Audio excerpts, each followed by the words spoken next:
Welcome back to Ketamine Diaries, Down the Rabbit Hole. I'm your host, Dina Rowland, ketamine integration coach, 9-year ketamine infusion patient, and someone who's walked this beautiful, deep, and sometimes challenging healing path with ketamine. Today's episode is incredibly special. I'm joined here with Dr. Jacob Silverstone. He is the founder and medical director of Rewired Ketamine. It is a clinic in Florida that's just making waves in the psychedelic medicine space. Alongside of him is someone that is super important both professionally and personally. This is his assistant, Joubert. Did I say that right? Who has also been an ketamine patient for the last 3 years. So some great insights going to come from you as well. Thank you so much for being here.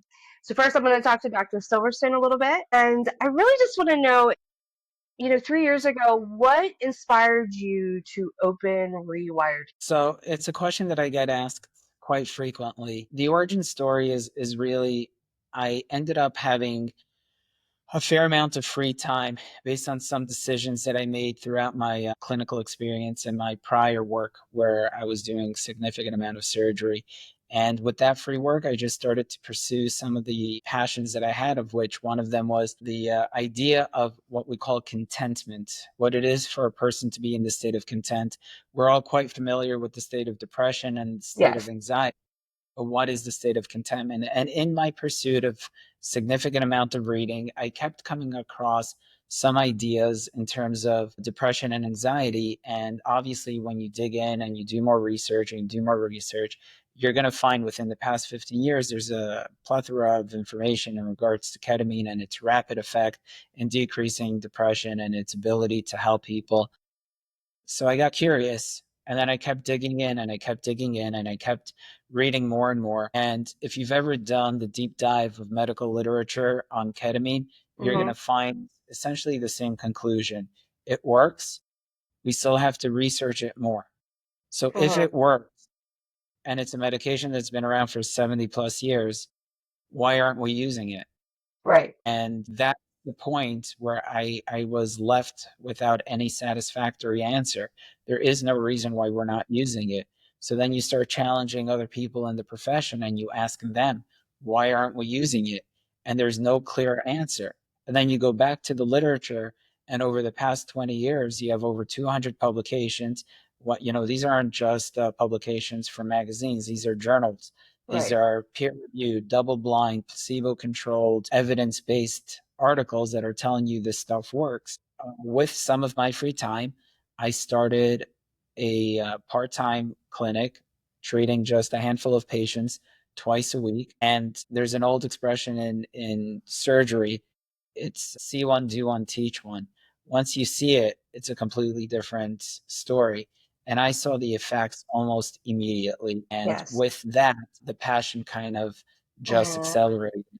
And fast forward almost 3 years later, and we have our full functioning clinic, Yeah. having learned a lot along the way and really starting to hone in on the prospects of how this is just an incredible, powerful tool. So curiosity is really what got me into this. And for those people that are brand new to ketamine therapy, how do you explain the process of if you were, if you would explain something brand Awesome. So I probably have this conversation at least half a dozen to a dozen times a day because this is a treatment that requires a significant amount of educating. The information that's out there that's mainstreamed is really not very good information. This medication is a drug that's been FDA approved since 1962 as an anesthetic. If you currently have any procedure or most procedures, ketamine is still very commonly used as an induction agent. So, this is an FDA approved medication that is perfectly safe and is very commonly used. That's the first thing everybody's got to understand. Now, the way that it's typically used in the hospital setting is at what's called an anesthetic dose. That's a very, very high dose. When we go and we use it in the clinic, we use something that's called sub-anesthetic dose. That means a much lower than the anesthetic dose. So not only are we using an incredibly safe medication, we're using it at a much lower dosage in a clinical setting. So how does this drug work? right? So it's classified as an anesthetic. It's a unique compound in and of its own. It is something that is actually the generation that followed PCP, which was Mm-hmm. historically attempted to be used for anesthetic. And this medication affects currently thought out to about 11 different pathways. Again, if you go back to most articles, they're going to tell you we're not perfectly secure in which one of these pathways is doing what it's doing.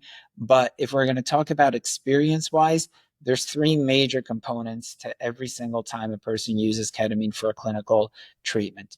Component number one is the chemical side of things. Component number two is the experience. And component number three, which is the most important component, is the integration. So I'll go down Mm, and I'll break yes. it apart a little bit. So the chemical side of things, excuse me, that's the glutamate pathway. That's the most recognizable one. Glutamate is an excitatory brain chemical, for lack of better terms, similar to serotonin and dopamine. It's going to make you feel positive. It's going to give you that little boost. It is a very short acting glutamate inducer. So you're talking about just a couple of days at most. But this is where people get that immediate stop of the depression. So where you look at the literature and it tells you within minutes, the fog lifts. Within minutes, people feel like they're coming from that basement back up to the ground floor where they get that immediate relief. That's the glutamate side of things. Okay. So even though it's relatively short-lived, it's a really important piece. If you've been deep in your depression, you're finally going to feel that one thing, which is usually going to propel you into improvement, and that's hope. The moment that you get out of that depressive state, you feel a little bit of hope. Now we can start capitalizing on momentum. So that's the chemical side of things. Then you have the experience. That's the part that almost everybody universally puts all of the attention and all of the focus. That's the part where people call dissociative psychedelic. Those two terms are incredibly doctorish, and they're not at all descriptive of what the experience is. This isn't a true psychedelic in the sense. This isn't a true dissociative in the sense. This isn't a true, Right. any of those type of experiences. This is a much more beautiful type of an experience. So a lot of people do get caught up with this part of it without being able to clarify and explain how this really and truly feels. So even I'm moving away from the use psychedelic and the term dissociative, and I'm trying to explain it more as a deep meditative place, a place where you're able to peel away a lot of the layers that are restricting the ability for a person to familiarize themselves with what they already know. And that's the key function, right? There's everybody in their mind and in their head has two voices. Yes. Everybody. You have that one voice, which is just relentless, it's perpetual, it doesn't end, it is reflex. And then you have that second voice, which in and of itself has all of that doubt, which Right. says, why do you keep doing this? Why? It asks the questions. It's basically voice number one is your ego, and voice number two is your executive function, your higher power of thinking. When you're in the ketamine space, your ego gets to quiet for a moment and you get to hear and reconnect with that intuitive voice and learn how to trust it. That Yes. is the experience that you're having. All of this again sounds super abstract, but it's a beautiful way for a person to reconnect with themselves. The reason people come for treatment is because they want to. They just simply don't know how to because that ego is so freaking relentless and loud. The second component of this, while you're in there, is your memory recall. It hits your hippocampus. That's your memory bank. So it allows you to connect not just to your inner voice, but to all of your experiences. It's hard for people to conceptualize, but the same brain that you have at 40 years old was in your head when you were 2 years old. You're the same person. It's just Right. been one life. We oftentimes compartmentalize and segment our life through experiences, but it's one single brain. So when you're in the ketamine space and you have the beautiful power of recall and your ego is shut down, not only are you able to connect to your inner voice, your high function, you're able to give yourself a timeline. Now, that to me is incredibly important because you often use this metaphor as laying witness to yourself. When a witness presents himself in front of a court, and they're trying to do is create a very clear picture to the judge and to the jury as to the events that led to the day in court. And the reason they're doing it is because the judge and the jury weren't there. So you have to be clear on all of the details. So we oftentimes sit there only knowing some of the material because a lot of it is repressed with the inability to be able to go ahead and share that with our therapist, share that with ourselves. And Mm, we're only getting half or portion of the information. After a proper ketamine treatment, you're really able to get a beautiful timeline of your life and events, connecting all the dots, getting in touch with yourself, which then leads me to the next part, which is the most important part, and that's the integration. Now, when you go to your integrative coach, therapist, yes, psychiatrist, psychologist, you lay testimony of who you are, your experiences, your connections, and they're able to go ahead and give you tools to be able to navigate through it. And then the last part of the integration component is now that you've given a clear picture, a good understanding, found your voice, connected with yourself, given the tools, the neuroplasticity component of it is so super powerful that when you make that change, you create a new neural pathway, a new little nerve. This nerve is not the preferred pathway yet, but when you keep repeating the behavior, it becomes your preferred pathway. A yes, way that I metaphorize that is imagine the first nerve is as thin as a little spider web. As you keep repeating that behavior, what ends up happening is it reinforces itself to a thick rope, so to yes, speak, and that becomes your nerve pathway.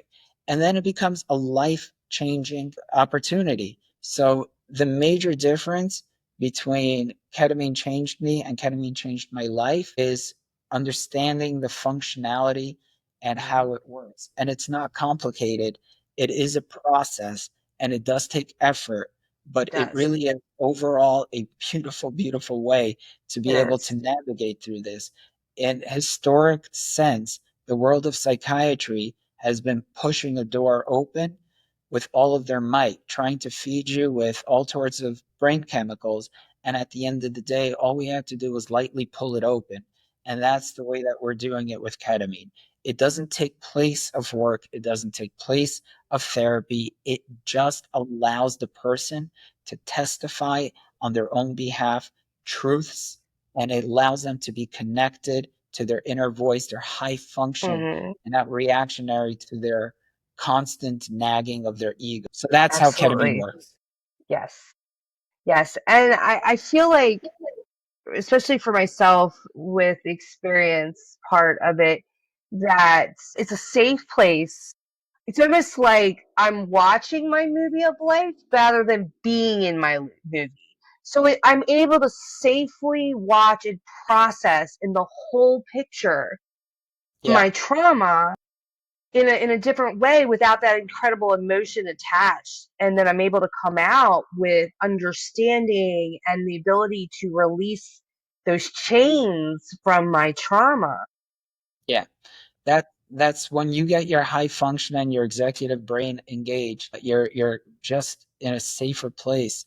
Your Yes. fight or flight is disengaged, and when your fight or flight is disengaged, at the end of the day, you're seeing a lot of your trauma through the lens of being a survivor. So Yes. once you already know the outcome, you know you're safe. You're here. You're not going through that. You're not enduring that. You're not in the company of that. You're not in the presence of that. That's your ego. When Right. you're not engaged to thinking with that, just reptilian side of you, it is going to be safer. And it's wild for people to be like, I don't understand.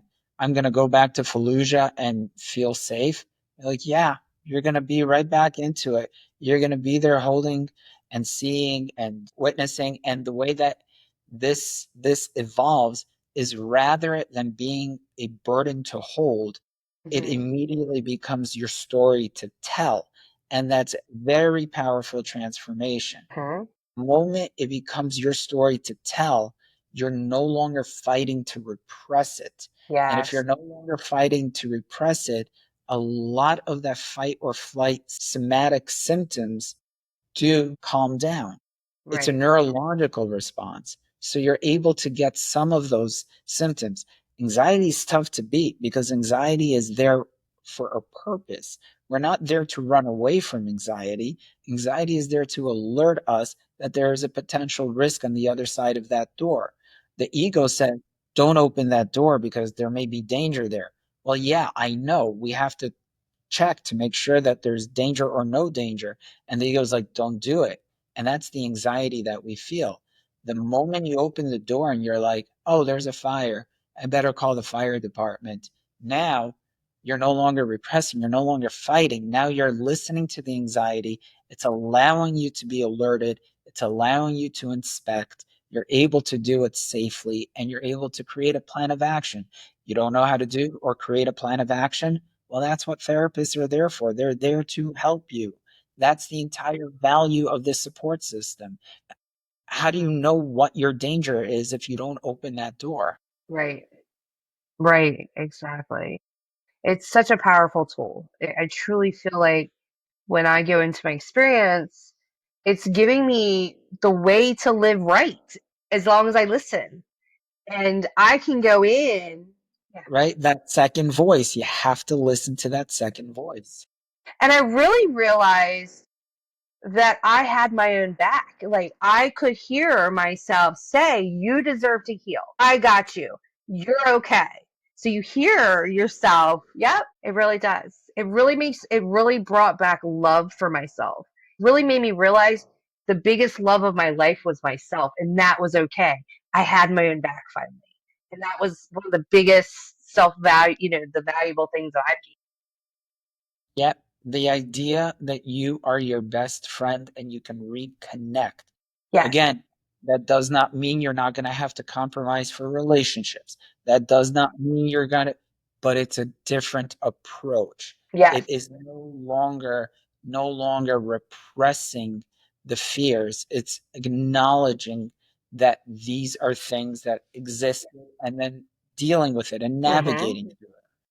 Yeah. And as you're able to approach these things, it really does, especially for me, I really felt the release of the chain to the trauma. I felt the release, the I would call it the narcissistic voice in my head that just honed in on every weakness and just bombarded me. And It finally, was, yeah. when that quieted, I got out of my own way and finally could live because I was only surviving. I finally could live. I could finally move forward.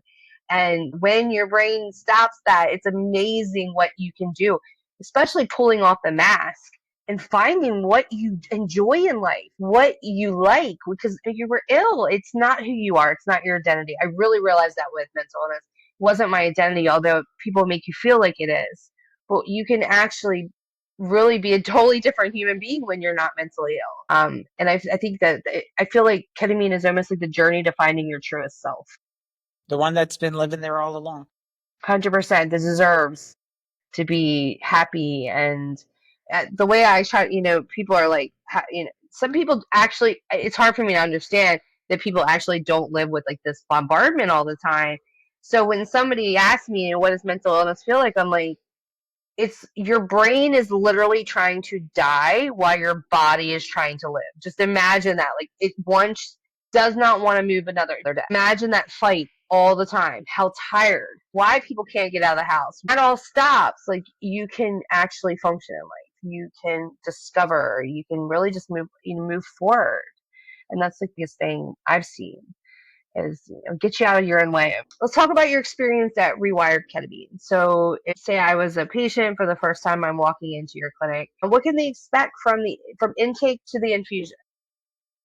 Our intake is rather simple. There are very few contraindications, medically speaking, as to why somebody shouldn't receive ketamine treatment, right? At the Mm, end of the day, this is something that has somewhere in the family of about 85% success rate when used appropriately, mm, and very, very concerns with medical interactions. This is a perfectly safe drug. So intake is once we have our general conversation over the phone to ensure that it is a safe treatment option for you. You do meet the criteria and you are a candidate. We typically email you a link for your EHL records where all the consent forms are. It takes no Okay. more than 10 minutes to complete them. If you don't do them ahead of time, we do them here digitally. Again, takes Mm-hmm. all 10 minutes. Once you come in, we set you up in our room. Our rooms are rather comfortable rooms. We have a pretty nice high-end office. Okay. It's not super clinically fit feeling, and we have a very, very good understanding that there is absolutely no one size fits all. We have dark rooms, we have light rooms. Within our dark rooms, we have variations of lights, we have variations of infusions, we have optics in terms of TVs, we have music, we have headphones, we have blankets, Good. weighted blankets, Yeah. fusion pumps, we have free hanging pumps, we have literally just about everything. We have a preference sheets that we oftentimes give a patient to fill out to see what they Okay. like. I We like have the that. ability to be with a mask. We have a call Yeah. button. We have uh, the opportunity for somebody to check in regularly, for them to be left alone. Good. I The like that. Don't forget the VR experience. Oh, we have a VR Oh, what? experience. Yeah, with breath work and attentions. Okay. At the end of the day, every single we have a I mentioned earlier to you on off the recording, we have another room that actually has two chairs for family members, friends, and Yeah. couples who want to do this within the company of each other. What we've done over the past couple of years is really listened to I love as it. many patients' recommendations. We have just about every size and shape pillow, from triangles to Awesome. I donuts love and everything that. in between. There is no one experience. Our entire role Yeah. is to create space. Some people are sensory seekers, some people are sensory avoiders, some people want windows, some people want cold. It is so highly variable that we just create opportunities for patients. Now, how do we do that for people who have no clue what they want? First experience is very, very hands on. We Okay. typically we do a guided sessions with me in the room the entire time, teaching the patient how to leverage the medication to make Okay. sure that they're in that little sweet spot where they're not too out of it and they're not too in it, and they're able to process not the way that the dosage allows you, but the way that they want to be. And obviously, it's all done within a safe Right. space in terms of prioritizing patient safety first. But it really is our first experience. We walk you through the entire process to make sure not only that you feel safe, that you feel comfortable, but that you begin to develop a healthy relationship with Right. both the medication, Okay. us, the environment, I the love it. treatment, and the protocol. Sometimes we talk about integration right away. Sometimes I don't even mention it because there's a distrust. So we allow things to just Right. evolve. It really is more than anything reserving our projection and just being attentive to the patient while leading them with an understanding of how we this medication works.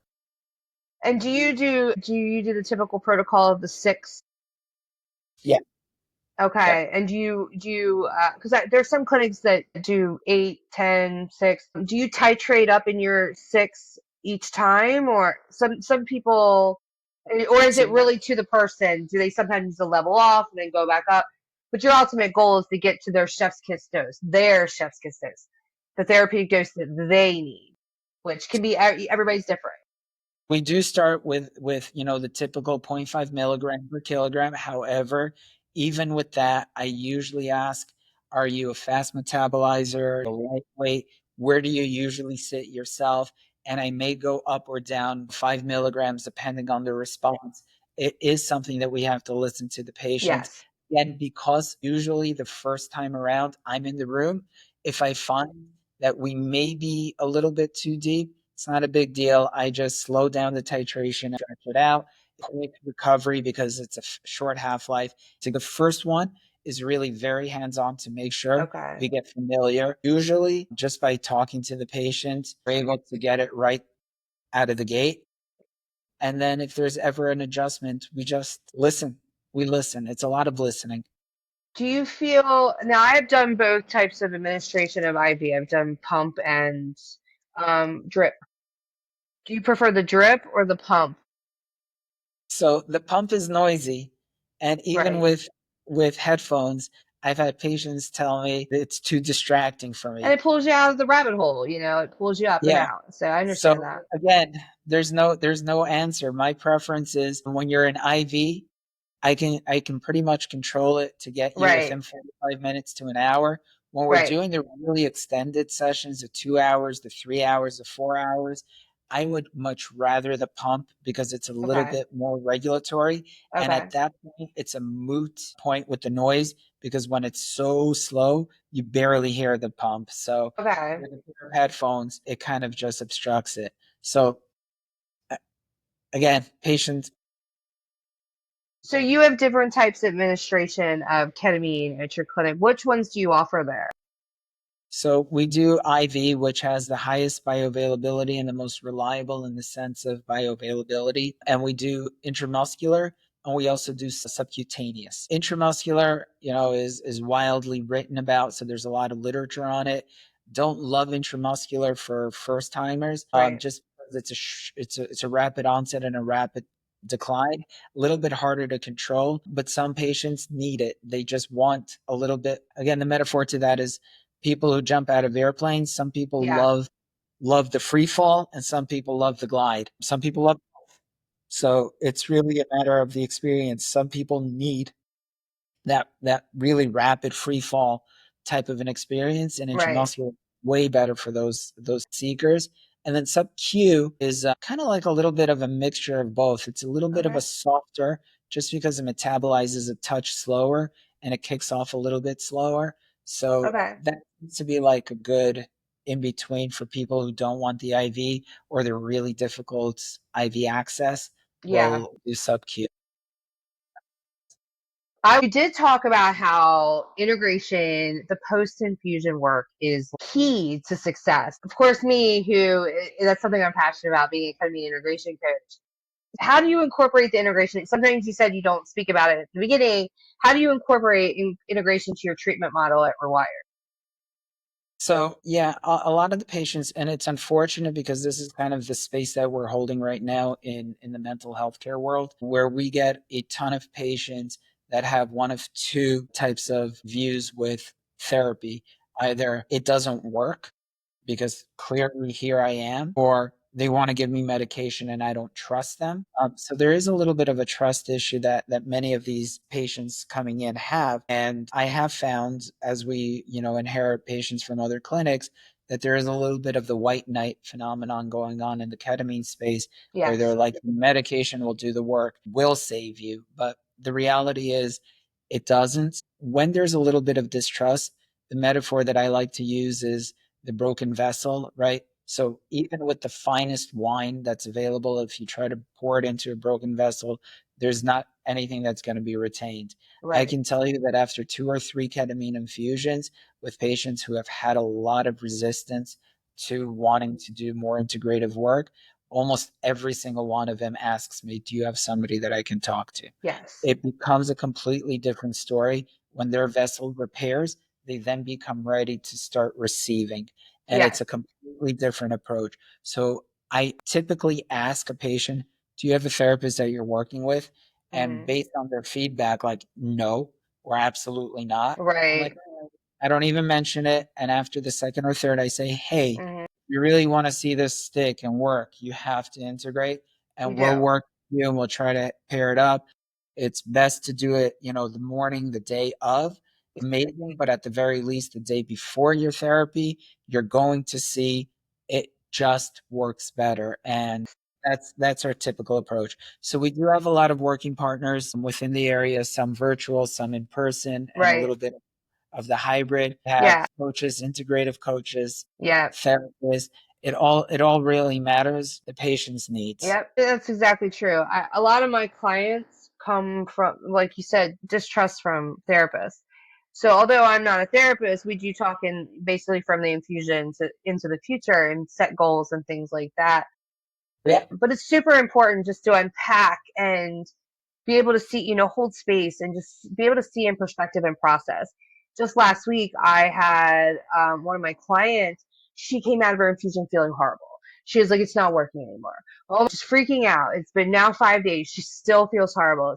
So we started unpacking. She starts purging. She's crying. She's working it through. She's holding space. I'm holding the space while she just works through and processes and just purging and purging and purging. She writes me the next day. She said, I was stuck and I couldn't get that purge out and I needed to get it out. Now my ketamine is working even better.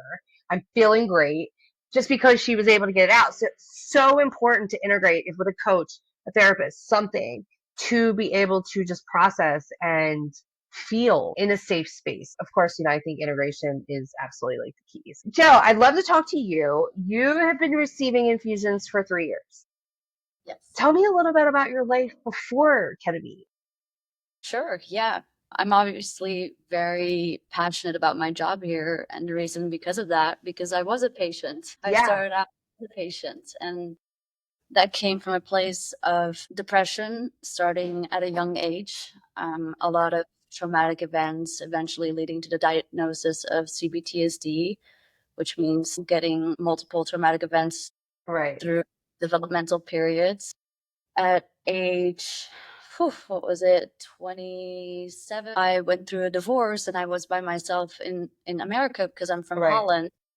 And I couldn't find my way in life. And with all these diagnoses, I spiraled. And then severe depressive episodes came up, which turned into treatment-resistant depression, which turned into panic disorders, which turned into anxiety disorders, which turned into perfect storm, the dark night of the soul. And I ended up not leaving my house for about a year. And during this time, I was in talk therapy, DBT, CBT, you name it. I asked my therapist, my trusted, dear, dear therapist, so intelligent. He helped me so much. And I asked him about ketamine therapy. And he looked it up for a moment. He was like, oh, it's a dissociative anesthetic. I don't think this is the right medication for you. So I waved it off. I was like, okay. Then it was time for me to check into a residential treatment because there was some suicidal ideation. And it was time. So I did the residential treatment, which helped in a lot of ways, but I was calm for maybe a week or two after my finishing 3 months of residential treatment. And then it all came back. And I felt saturated. I felt so saturated with therapy, with understanding myself, my self-awareness. And there was just this one part that was missing. So I spiraled back again. All the symptoms came back up. And I was like, you know what? I'm going to try ketamine therapy. And I think part of the being saturated in talk therapy and having a certain level of self-awareness made it that the first session of IV ketamine relieved 90% of my symptoms. I was not suicidal anymore. I was not depressed anymore. I felt like this heavy cloak had lifted off me. I was able to feel again on a normal spectrum with human feelings. And even when I got angry or sad, cried in laughter just for this simple fact that I was able to feel that feeling on a normal spectrum rather than it dragging me down and, stuck in this pit that's just a horrible place to be in. So yeah, I did my 6 sessions. Got relieved of maybe 99% of my symptoms. Unfortunately, I was not, and no bad things about the clinic that I was treated at initially, because I was not working here at that time. They were amazing. They were truly amazing. The only thing that was missing was a little bit of education on maintenance sessions. I did not do any maintenance sessions, and 6 months later, my symptoms started returning. So I tried different clinics here and there. My dose, my sweet spot was 45 milligrams. One clinic upped me to 100 milligrams, which did nothing for me. So that was a good learning curve for me, especially bringing that information back to where I work now, because trying all these different clinics made me realize what worked for me, myself. And, together with Dr. Silverstone, we were able to come from a place of peer specialism and then his expertise and create this beautiful, safe space there's no stigma, where there is I love a that. personal relationship to the medication, and so much more. Yeah. So working at the clinic, Rewired, your personal experience, of course, helps you be able to support the patients. Are you able to support the patients? Like, do you talk to them when they're nervous? Like, do you tell them about your personal experience? How do you handle patients that are in your Sometimes, clinic? we do this in multiple ways. We give them welcome sheets of how to prepare themselves mentally. We have workbooks on how to prep your mind. But when I take phone calls, I always try to walk the patients through what they can expect. If it's called for, if it feels right in the moment, I do share a little bit about my own experience, not always. Right. Yeah, it's very intuitive. I've also done a trip sitter course and trainings when it's needed. I sit in doctor's not available and help them through it by whatever needed at that moment. Yeah, we also have a significant amount of accessibility tools. We have HIPAA compliant phone system where you can text us. App is on all of our cell phones, all of our desktops. It's just an integrative way of us being able to connect with patients. Right. Much as we possibly can. We're not fitted with chatbots and tech which replaces the human component of it. Even though we do get busy at times, between us and my wife who also works here, there's almost always somebody who's able to give you a response. Working with all kinds of clinics around the country and people, I can tell you that that's just not the case in a lot of clinics. Yeah, again, as much as this our primary objective still remains on the medical level of risk versus benefit, safety, Right.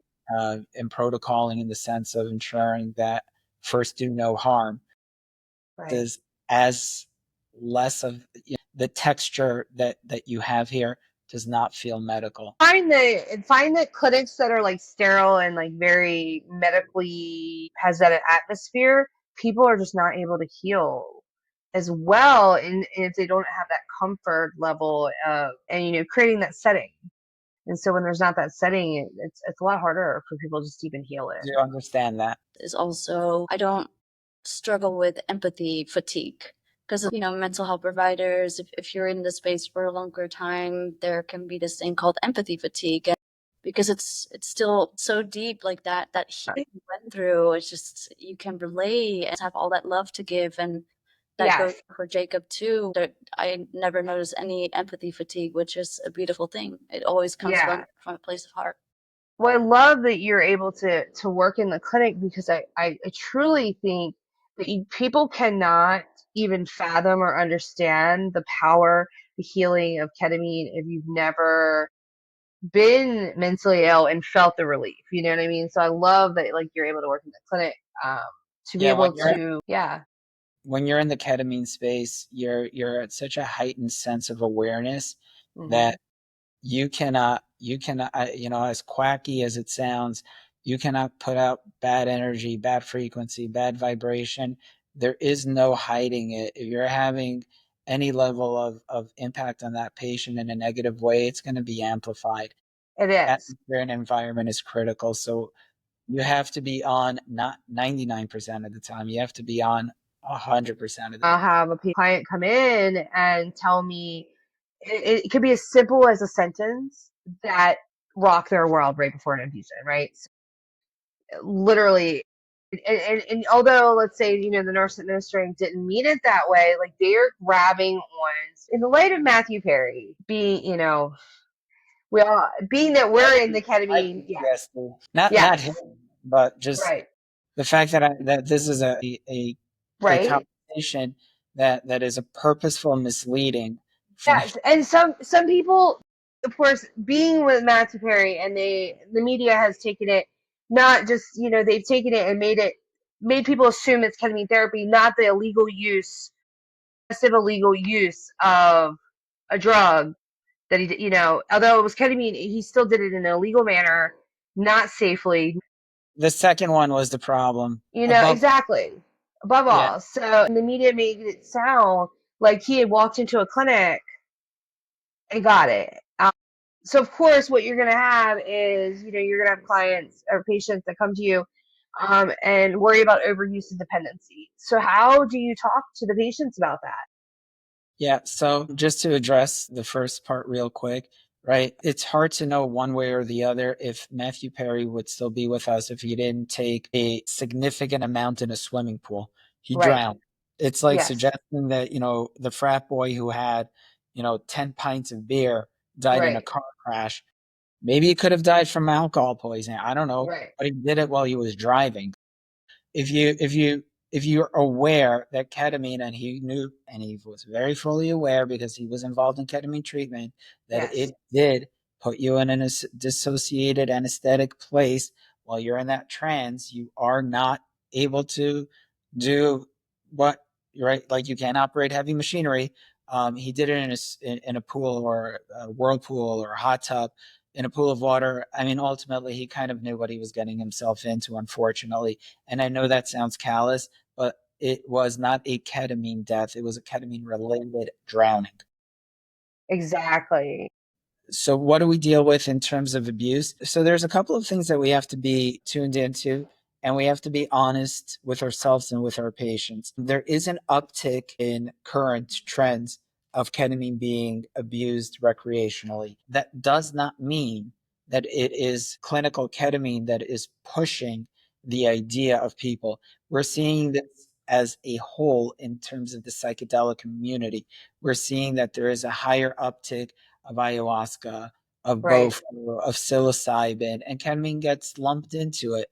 So Right. we are seeing an uptick in psychedelics in general as there is a trend moving in the direction. As far as abuse goes, we don't have any literature or any studies that show or support that ketamine has anything that's called a chemical codependency, which means there's no physical withdrawal from stopping ketamine.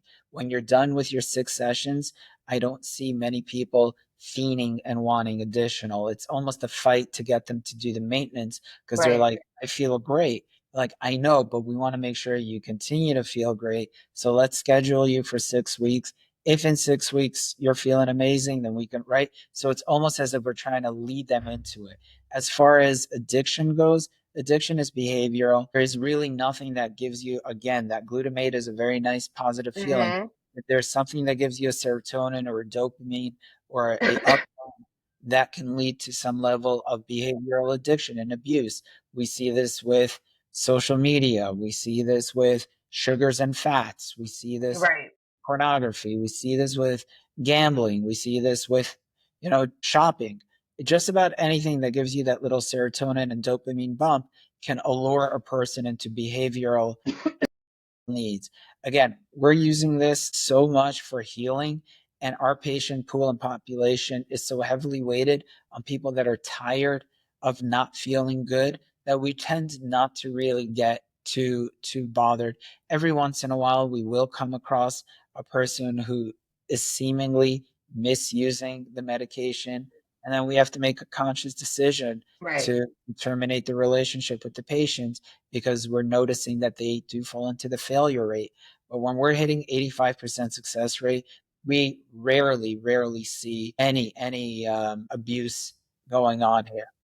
I feel like, especially when, people are really surprised that you can use this to help with addiction, and things like that. People are just like shocked. And the way I try to explain to people is that the reason why it works for addiction is most reasons why you become addicted to something is because you are trying to change your mindset, your mentality. You're trying to numb down, right?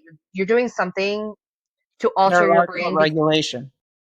So when ketamine is healing, I think of it as like trauma as like these big ditches, and then as people heal, they're like covering and like putting, filling back the ditch, and just not just putting a band-aid over it, but actually like healing it, right, and like filling the ditch back in. So many people that do it for like addiction and things like that, they'll say, I don't need it because I I don't feel the need because I don't need to alter my mind because I'm healed. Well, at the end of the day, right, we talk about the neural impulses of homeostasis.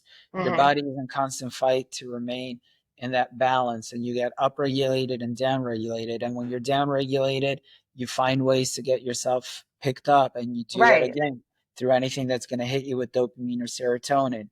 Or psychiatrists will oftentimes give it to you in the form of a pill. And when you're too high regulated, we find ways to suppress it, whether that be Right. with alcohol, weed, or anything else that's going to go ahead and push those feelings down. Or psychiatrists will give you CNS suppressors and benzodiazepines, the same exact thing in a pill format. So yeah, when you're just assessing and addressing your neuro impulses, we're not getting any healing done.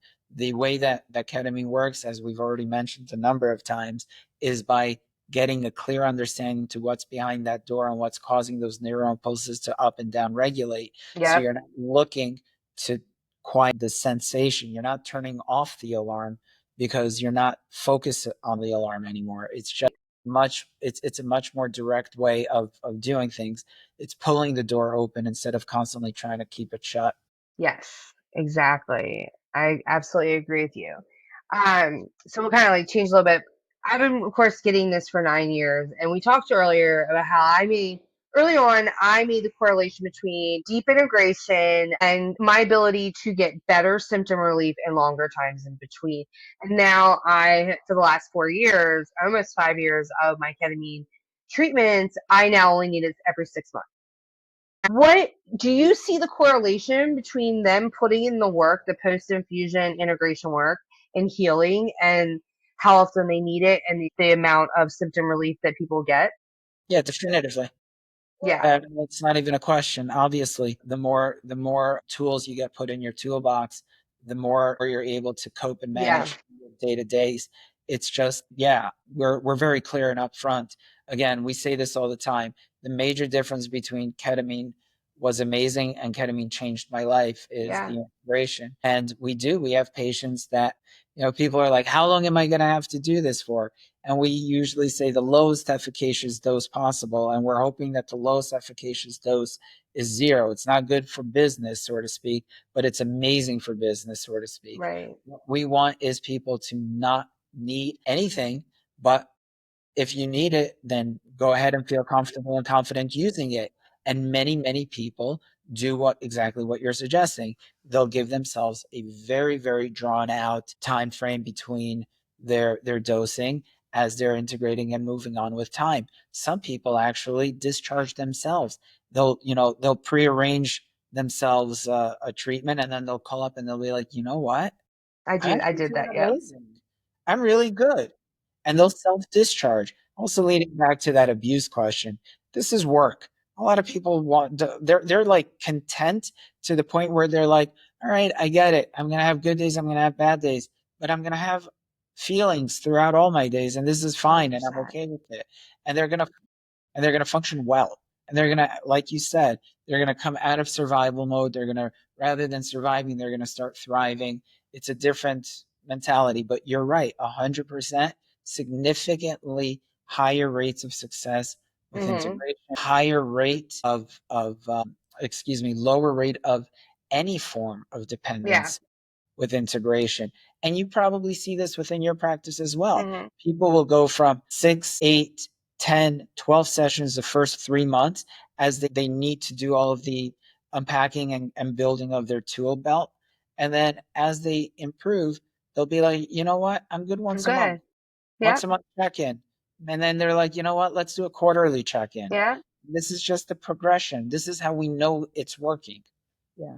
I teach, and I also have figured out that when it's time, instead of just scheduling out, and because I call it a slide. So the first part of the slide is when it starts to return. So the first part is your patterns and behaviors start to change. For me, like TikToks become harder, or my self care. All of a sudden, I'm showering every day, and then I'm like, I'm good for 3 days. Well, that's unusual for me. So there's like patterns and behaviors that if I catch, or my supportive family, I'll be like, hey, when's that last infusion? Because they can see it. So if I catch it then and make my appointment and recognize it, I never mentally suffer, ever mentally suffer, but I can see it. I can see the slide start. And that's when then the negative chatter starts to, in and out. And then it gets more Patterns and are more and more. important. Patterns are very important. Mm-hmm. And there is an endocrinological component to it. We do fluctuate throughout the year and throughout the months with hormones. There is a 100%. component to it. So patterns are incredibly important to catch and to understand. Similarly in pain, it's always much easier to stay ahead than to try to Yes. chase it. So I agree. Yes. 100%. And so I really try to push and teach them how, and it always, the patterns of behaviors always seem to be the exact same every time they need another infusion. So if they can identify those patterns and behaviors and catch it before the mental starts, the suffering never has to be. Like, you can literally just catch it exactly right before. Because guaranteed, I used to think it was a pride thing. My family would be like, "Hey, girl, when was that last infusion?" I'd be like, "How dare you?" And then 3 days later, I'd be like, "Oh my God." I realize it. So then I started listening to them and realizing also, I think of ketamine as like a gas tank or a battery. So I go get my ketamine, it kind of puts everything back in place, like like defrags it, and then my battery's full. I'm going, and then all of a sudden, like my I've zapped down that, and it can go quicker because of hormones. See, I know seasons affect me. I'm in Maryland, not having warmth all the time. I'll get longer in the summer than I do in the winter. Understanding that, and also if I have more stress, it's almost like it zaps my battery a little faster. So I really try to really notice those patterns and behaviors, and understand that just because I say 6 months, I might have gotten 5 months and 5.5, and that's okay, because that's when I'm not going to try to suffer 2 more weeks just to say I got 6 months. I'm going to go ahead and get it. I'm not going to suffer. I know when my brain knows when it's time again, and it gives me those patterns and behaviors. Again, when you've done this treatment, you trust yourself. Absolutely. And it really is important to trust yourself. Exactly. So when they're, when you do finally talk to them about integration, what advice do you tell them? I know that people don't, they think that the ketamine is the most important, and of course for us, we're like, no, actually it's the after, it's the post infusion. How do you help them, understand how important that part of the equation is? So I do talk a lot about tools. Tools are a recurring word that I often use. I Yeah. tell them, all right, we have all the information. You've gotten to recognize your inner voice. You've gotten to understand what your ego is. You've gotten to the point where you're able to give testimony on who you are to whomever you need to give testimony to. You've reconnected to yourself. You trust yourself. You got to go to somebody who's going to teach you how to do the work, right? I'm very clear. I'm not an integrative specialist. I don't do that. I lead you to this point. Right. Tools are critical. If you don't do it, you're not going to get the change. I No. tell them neuroplasticity doesn't happen on its own. You have to have a purposeful change in behavior. And if you don't know how to do that purposeful change in behavior, you won't get it. Yep. Need the tools. I'm always in repeat. You're not going to get better unless you put the time and application. Every once in a while, you'll get some pushback, and patients like, dude, I've done it for 20 years. I have Really all the tools. I'm like, great, go ahead. I'm not gonna push it, but most people are very receptive to it. It's not a So fight. yeah, we're going to be wrapping up in just a minute, and both of you guys can answer this. If Definitely. somebody's listening and they're scared or skeptical or Yeah. unsure, what words of encouragement would you say to somebody? Well, I'm a natural host from in my soul, so it's definitely a welcoming environment, like Right. offering people a cup of tea, easing them Okay. down, slowing ourselves down too, Okay. calming voices. We never rush anybody. No. It's Good. no rushing. Patients have all the time in the world to Good. settle in. Really, the way that we block out our rooms is to ensure that nobody ever feels like they're getting pushed out. I mean, we've had patients that I almost inadvertently locked them in because I completely forgot that they were just 4 or 5 hours post infusion, just recovering. We don't we're really very, very much. Good. I mean, it's just a really warm place. It really Good. is. You sound And like you sound like the clinic's running exactly the way it should be. yeah, and it's pretty fancy too. Good. It's got all the fancy without any of the bougie. And it's Okay. making it personal too, like knowing that some patient likes to have snacks with them and already have them Yeah. ready next to their Okay. table. I like So, that. I'll be the first to We're very clear, like we have our little call buttons. I let everybody know this isn't an oh my God button. This isn't an I'm panicking button. This is I need anything button, but it's right. too hard for me to speak. So it's easier to press a button The moment that you press a button, we'll go in there. You probably heard a couple of those dings where Yeah. Joe went in immediately. Yeah. It could be as simple as another pillow underneath the knee. It can be another blanket. We're very clear. Okay. This is, if you've never flown first class, this is as close to first I class love it. as you're gonna get. We are really hands-on. Good. Yeah, Good. and nothing's below or above us. We're just easy. The most important component of allowing ketamine to work during the infusion is vulnerability. If Exactly. you are not vulnerable, that ego wins. You have to be vulnerable. Our role with a patient is to let them be 100% vulnerable. If one is vulnerable, there is no more neurological fight. You can allow things to happen.